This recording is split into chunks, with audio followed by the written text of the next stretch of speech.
In this second part, let's continue with our breakdown of the original scriptment for Avatar called Project 880.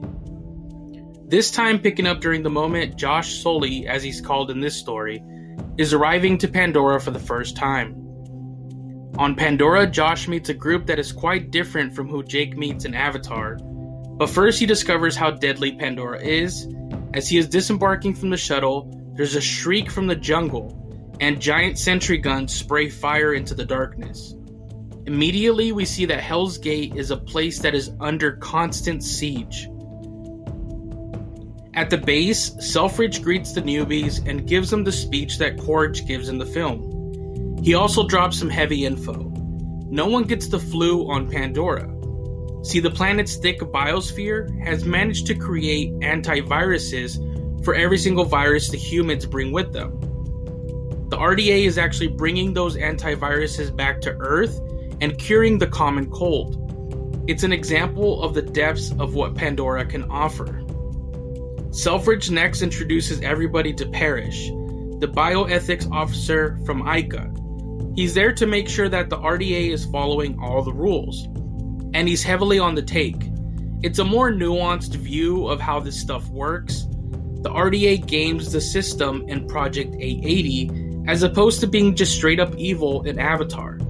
This is how it happens in the real world too. The next new character is Marcia de los Santos, a videographer who sends home footage for advertising and PR.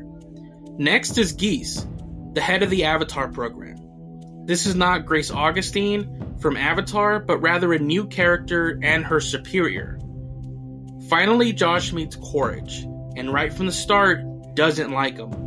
Quaritch seems impressed with Josh's disability, so Josh tells him he got injured drunkenly falling out a window at a base party. Quaritch doesn't like the attitude. Josh's meeting with Grace is more or less the same with the cigarettes and everything. His first Avatar Link experience involves him first meeting a couple of Pandoran creatures that are set up in a small zoo on the base. Among these are some Pandoran fish. The next big change is the first Avatar Link. In the film, Jake wakes up in his Avatar body, has no trouble adjusting, and then disobeys every single order given to him and runs around in the wild. In Project 880, it's nothing like that. Josh can barely stand, and his motor skills are weak. When he gets on his feet and begins walking, he has a very different reaction than Jake Sully. He cries. It's a great moment, a truly beautiful little character moment. Jake Sully acted like a kid who had finally been let out of a car after a long ride. Josh acts like someone who never thought they would walk again. Project 880 then has a long montage of the weeks of training Josh undergoes to learn how to control his Avatar body, including playing some basketball. Quaritch is telling Selfridge that attacks are getting worse. He's lost twice as many men as he did last year, and he's already blown through the ammo budget. Selfridge tells Quaritch to cut a newer, bigger safety perimeter around Hell's Gate. In Avatar, we are told how deadly Pandora is. In Project 880, we are shown it. Quaritch, outfitted in an amp suit, walks with the huge machines that clear-cut trees around Hell's Gate.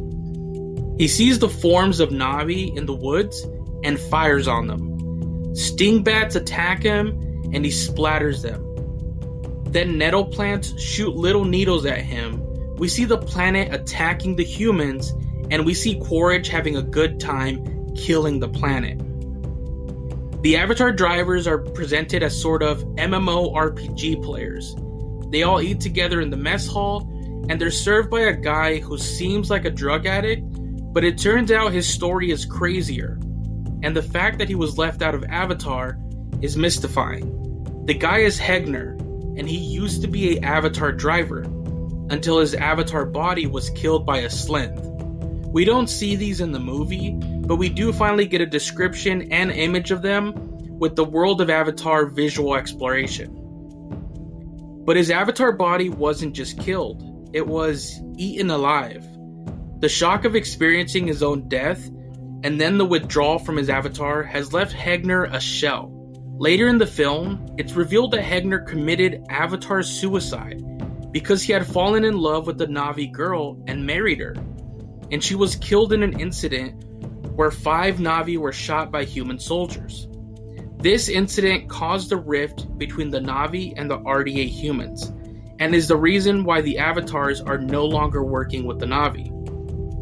Hegner's story is the dark counterpoint to Josh and Jake's, and it's integral, if only because it shows us what happens when an avatar dies. An avatar, it's vague, and then at the end is shown to be sort of no big deal.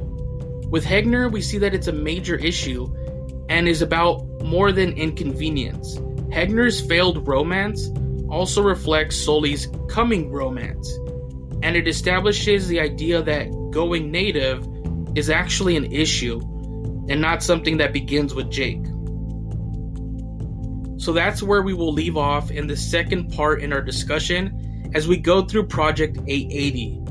Even more so than in the first part, it's becoming quite clear that these are ending up very different, and I can't wait to continue to see what was left out, changed, or like Anamnesis pointed out, how much could be integrated into the future sequels we are getting.